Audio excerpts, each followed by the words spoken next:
Pitstop Pilipinas, Chad, newbie F1 fan. Newbie ka din? Ha? Ha? Yaya! Okay, ngayon pag-usapan natin, ano ang pole position? Sa qualifying, doon makikita kung sinong pinakamabilis gumawa ng isang lap.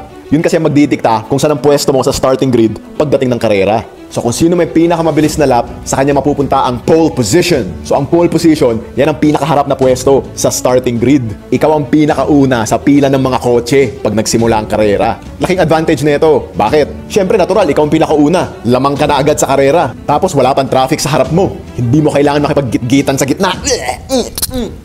Mas safe ka sa mga karambola na madalas mangyari sa unang liko. Kaya talagang pinag-aagawan niyang pole position na yan. Nakakadagdag kumpiyansa din kasi pag naka-pole position ka. Kasi parang sinasabi mo sa lahat ng kalaban mo, ako pinakamabilis dito sa circuit na to.